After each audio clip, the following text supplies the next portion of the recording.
మనకి science, physics, chemistry ఇలా classes ఉంటాయి. అండ్ అందులో బాగా చదువుకున్న వాళ్ళు సైంటిస్ట్ అవ్వచ్చు, డాక్టర్ అవ్వచ్చు, లేదా ఇంజినీర్ అవ్వచ్చు. సమాజం బాగుపడాలంటే దానికి కూడా ఒక సబ్జెక్ట్ ఉండి, దానికి కూడా క్లాసెస్ ఉండి ఉంటే గనక అసలు సమాజం కూడా బాగుపడుతుంది గదా! సో, ఇలాంటి దానికోసమే అని చెప్పి నేనొక సంస్థని పరిచయం చేస్తాను. సత్యాన్వేషణ మండలి. ఈ ఆర్గనైజేషన్ ఏంటంటే వాళ్ళు క్లాసెస్ తీసుకుంటారు. సమాజం బాగుపడడానికి ఒక వ్యక్తిలో మంచి ప్రవర్తన నెక్స్ట్ అలాగే సమాజం బాగుపడేలాగా ఏమేం చేయొచ్చు?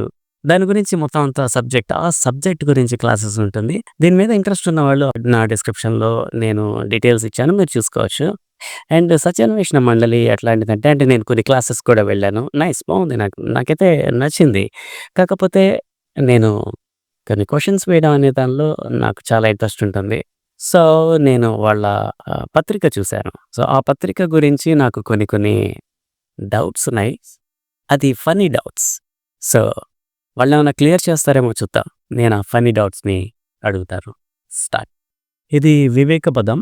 సో, మాసపత్రిక. ఇది లుగో రైట్? ఓకే.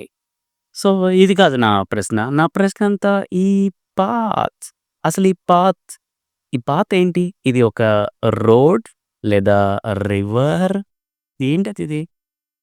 మనం కొన్ని రిలిజియన్స్‌లో కూడా చూస్తుంటాం. వాళ్ళు ఒక సిలువ పెట్టి ఒక వే చూపిస్తూ ఉంటారు.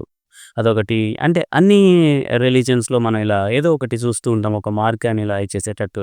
సేమ్ అలాగే ఒక రిలీజియన్ టైప్‌లో ఇది ఒక మీ స్టైల్‌లో ఇది ఒక పాత్ లాగా మీరేమన్నా చూపించదలుచుకున్నారా? ఈ పాత్ చూడండి ఇలా, ఇలా, ఇలా, ఇలా లూగో దగ్గరికెళ్ళింది. ఎందుకని లూగో దగ్గరికెళ్ళింది పాత్? స్పెసిఫిక్‌గా ఏదైనా ఉందా?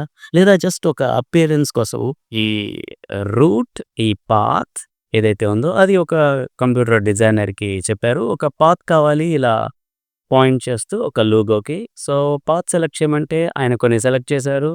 సో, ఏది బావుందంటే ఇది చూపిచ్చారు. ఇది బావుందని అడిగితే యెస్ ఇది బావుంది మీకు ఆయనకి ఓకే అయింది. సో, ప్రింట్ చేసేశారు. అంతేనా ఈ కారణం? స్పెసిఫిక్‌గా ఏం లేదా?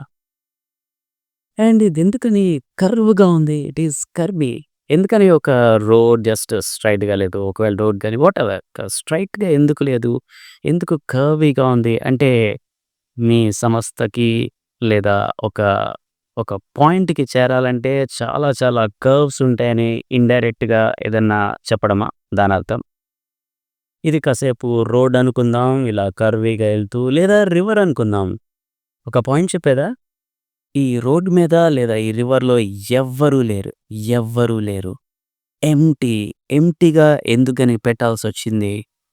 ఎందుకు ఈ ఎవరికీ ఇంట్రెస్ట్ లేదనా? లేకపోతే ఎవరికీ ఇంట్రెస్ట్ ఉండదు. ఇది చాలా కష్టమని చెప్పడానికా? అసలు ఎందుకని ఈ మార్గంలో ఎవరు లేరు? ఓకే. ఆల్రైట్. నేను మీ సమాధానం కోసం వెయిట్ చేస్తున్నాను. ప్లీజ్ వీడియో తీయగలరని ఆశిస్తున్నాను. నావన్నీ ఇలాగే కొంచెం చిల్లర చిల్లరగా ఉంటాయి క్వెషన్స్. కాస్త పెద్ద మనసు చేసుకొని ఆన్సర్ చేయగలరని వెయిట్ చేస్తున్నాను. బాయ్.